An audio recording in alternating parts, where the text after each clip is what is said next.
Hello guys, welcome. कैसे बचे?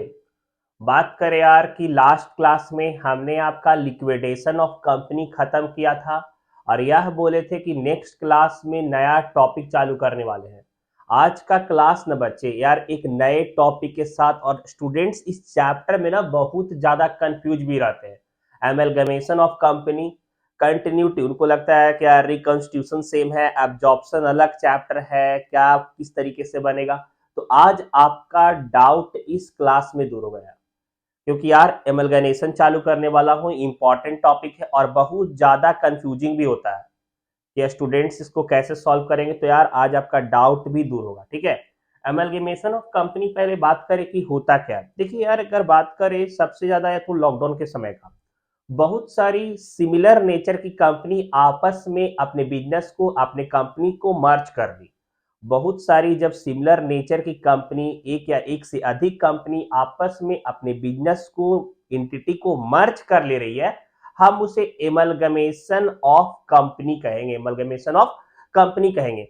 जैसे हम बोल सकते हैं कि अगर सर यहाँ पे ए एक कंपनी है और दूसरा कोई कंपनी बी कंपनी है, और यह दोनों कंपनी अपने एंटिटी को समाप्त कर लिया, अपने एंटिटी को, अपने एग्जिस्टेंस को समाप्त कर लिया और एक नया एंटिटी को क्रिएट किया, सी नई कंपनी बनी, तो हम लोग इसको एमलगमेशन बोलेंगे, एमलगमेशन ऑफ कंपनी। यहाँ पे एक ओल्ड कंपनी यह भी अपना एंटिटी समाप्त कर रहा है, बी भी कंपनी अपना एंटिटी को समाप्त कर रहा है और एक नए एंटिटी के साथ फॉर्म कर रहा है जो सी कंपनी हो गई। यह अमलगमेशन, मतलब यह दोनों आपस में मर्ज कर गया, ए और बी लिमिटेड आपस में मर्ज कर गया, अपने पुराने एंटिटी को खत्म कर दिया और एक नए एंटिटी के साथ शुरुआत किया। क्लियर? यहां देखिएगा, amalgamation combines two or more company into a new entity by merging their asset and liabilities. क्या करता है कि दोनों अपने एसेट और लायबिलिटीज को मर्ज कर लेते हैं, अपने एंटिटी को मर्ज करते हैं, एक नए कंपनी के साथ फॉर्म करते हैं, ठीक है।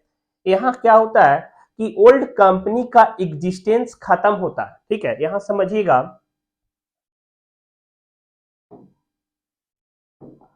बात करें बच्चे, जैसे अगर एक कंपनी है, ठीक है, तो यह क्या कर रही कि अपने एंटिटी को, अपने एग्जिस्टेंस को समाप्त कर ले रही है, ठीक है। और दूसरा भी, जैसे यहाँ पे बी कंपनी यह भी बोल रही है कि भाई हम भी आपस में मतलब मर्ज अगर करेंगे, ए और बी मर्ज करना चाह रही है, तो ए भी अपने एंटिटी को खत्म कर रही है, इंड कर रही है, बी भी अपने एंटिटी को इंड कर रही है और एक नए एंटिटी के साथ मर्ज करके एक नई कंपनी को फाउंड कर रही है, ठीक है। यहाँ पे क्या होता है, the process of combining two or more company create a new entity in which neither of the merging entities remain as a legal entity, and instead result in the creation of a new entity with combined asset and liability is referred to a amalgamation. क्या होता है कि जब यहाँ पे दो old company आपस में एंटिटी को खत्म करते, अपने एसेट और लायबिलिटीज को मर्ज करके एक नई एंटिटी के साथ शुरुआत करती है। क्लियर? अब देखिए बच्चे कि यहाँ पे आपका बताया गया क्या हुआ कि कंपनी थी, ठीक है, एक्स कंपनी है, बाई कंपनी है और एक नया company, new company found out कर दी, ठीक है। यहाँ पे दोनों ओल्ड कंपनी का एंटिटी एग्जिस्टेंस खत्म होगा। कारण भी बताऊंगा कि क्यों ऐसा करती है। यहाँ पे देखिए, यह अपने एंटिटी को समाप्त कर लिया, बाई कंपनी अपने एंटिटी को समाप्त कर लिया और नया कंपनी फाउंड आउट कर लिया गया। देखिए कारण क्या होता है, नए कंपनी का एग्जिस्टेंस करने का, अमलगमेशन करने का कारण क्या क्या है। देखिए क्या होता है, सबसे पहले यार कि कंपटीशन को हमें कम करना है। अगर दो सिमिलर नेचर की कंपनी है, एक ही प्रोडक्ट पे काम कर रही है, एक ही प्रोडक्ट मार्केट में बेच रही है, कंपटीशन ज्यादा है, अब क्या कर ली कि दोनों आपस में जब मर्ज कर ली, ठीक है, अब क्या होगी, कंपटीशन मार्केट में कम हो गया। जैसे आपने देखा होगा कि टेलीकॉम कंपनी, जब यार मतलब रिलायंस जियो मार्केट में आया, तो टेलीकॉम कंपनी के लिए कंपटीशन के लिए परफेक्ट कंपटीशन बन के आ गया, क्योंकि भाई फ्री, अनलिमिटेड फ्री है, ले जाओ, कॉलिंग फ्री है, डाटा फ्री है, 4G है।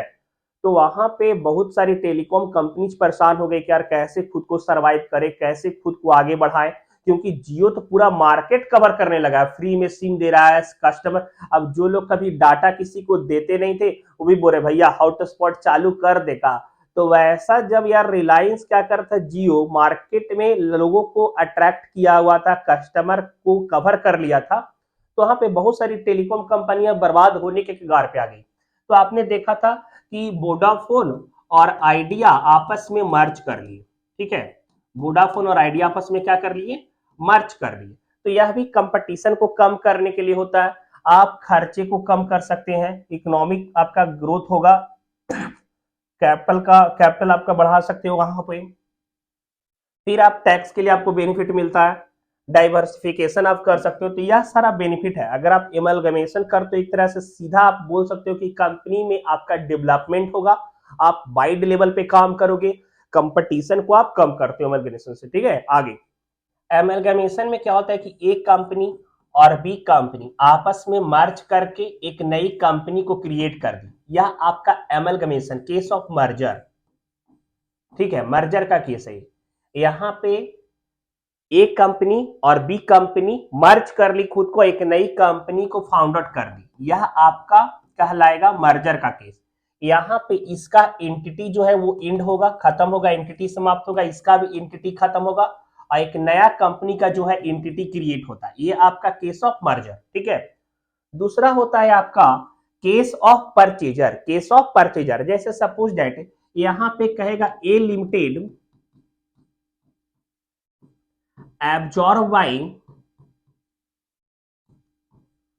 बी लिमिटेड, मतलब यहां पे ए लिमिटेड क्या कि अपने एंटिटी को खत्म कर ली और बी लिमिटेड के साथ एब्जॉर्ब मतलब हो गई, मिल गई, ठीक है। बोल रहा है क्या कि यहां पे ए लिमिटेड का एंटिटी खत्म हो जाएगा और नया एंटिटी बी लिमिटेड के नाम से ही चालू है। यहां पे तब ऐसा होता है जब एक कंपनी दूसरे कंपनी को अक्वायर कर लेती है, परचेज कर लेती है, just like holding and subsidiary company. यहां पे ए लिमिटेड अपने एंटिटी को खत्म कर लिया और एक नई कंपनी बी लिमिटेड बन गई जो एब्जॉर्ब कर ली है ए लिमिटेड को, ठीक है। तो यह भी केस ऑफ परचेज हो गया, ये केस ऑफ मर्जर और केस ऑफ परचेजर।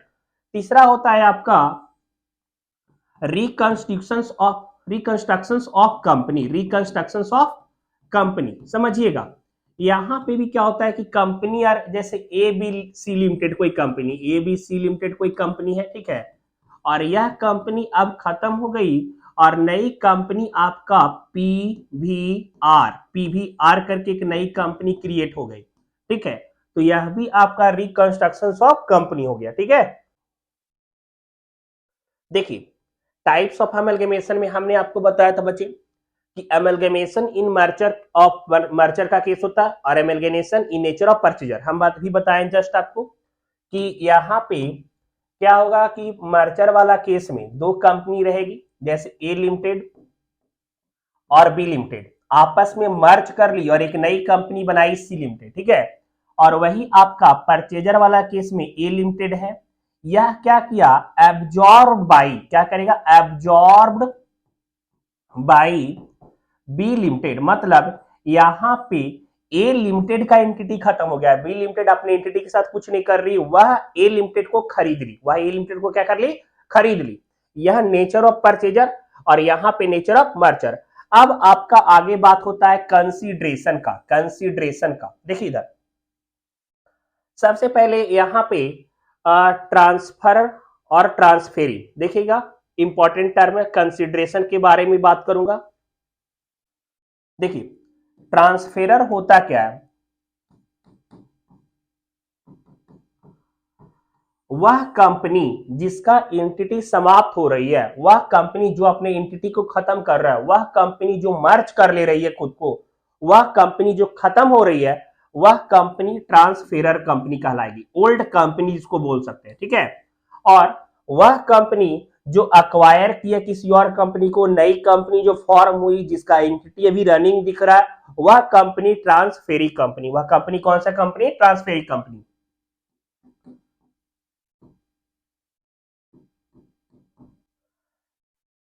ट्रांसफेरर कंपनी को हम लोग ओल्ड कंपनी बोलेंगे और ट्रांसफेरी कंपनी को न्यू कंपनी बोलेंगे, ठीक है। यहां पे जैसे हम अभी बात कर रहे थे कि ए लिमिटेड है और बी लिमिटेड है, और ए लिमिटेड और बी लिमिटेड एक नई कंपनी मर्ज करके बनाई सी लिमिटेड। तो यहाँ पे ए लिमिटेड का एंटिटी खत्म हो रहा है, इसको हम लोग ट्रांसफेरर कंपनी बोलेंगे। इसको हम लोग कौन सा कंपनी बोलेंगे? ट्रांसफेरर कंपनी बोलेंगे, ठीक है। बी लिमिटेड भी यहाँ पे ट्रांसफेरर कंपनी है और सी लिमिटेड यहाँ पे ट्रांसफेरी कंपनी। सी लिमिटेड कौन सा कंपनी? ट्रांसफेरी कंपनी हो गया, क्योंकि ए लिमिटेड जो कंपनी खत्म हो रहा है अपने एंटिटी, ओल्ड कंपनी को हम लोग ट्रांसफेरर कंपनी बोलेंगे, ठीक है, और नई कंपनी को हम लोग ट्रांसफेरी कंपनी को बोलेंगे। इसको ओल्ड कंपनी ट्रांसफेरर कंपनी कहलाएगा और नई कंपनी ट्रांसफेरी कंपनी कहलाएगा। क्लियर? अब बात करें नेक्स्ट परचेज कंसीडरेशन का। अब बात करते हैं हम लोग परचेज कंसीडरेशन के बारे में, समझिएगा।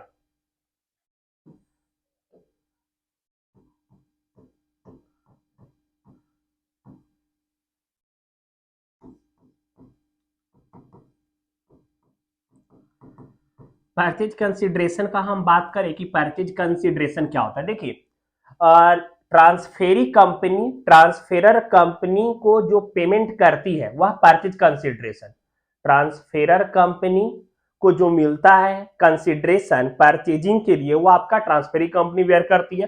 तो purchase consideration in the form of share हो सकता है, in the form of debenture हो सकता है, फॉर्म ऑफ कैश हो सकता है, फॉर्म ऑफ अदर सिक्योरिटीज हो सकता है, फॉर्म ऑफ एसेट्स हो सकता है, ठीक है। तो यह आपका परचेज कंसीडरेशन जो ट्रांसफेरी कंपनी पेड करती है ट्रांसफेरर कंपनी को, ठीक है, यह परचेज कंसीडरेशन। आज हमने क्या क्या सीखा? देखिए, एमलगमेशन क्या होता है? एमलगमेशन में हम लोग केस ऑफ मर्चर और केस ऑफ परचेजर, ऑब्जेक्टिव क्या होता है एमलगमेशन का, टाइप्स ऑफ एमलगमेशन और परचेज कंसीडरेशन, ट्रांसफेरर और ट्रांसफेरी क्या होता है। नेक्स्ट क्लास में जर्नल एंट्री के बारे में बात करेंगे, क्योंकि ट्रांसफेरर कंपनी का बुक में और ट्रांसफेरी कंपनी का बुक में अलग अलग एंट्री होता है, ठीक है बच्चे।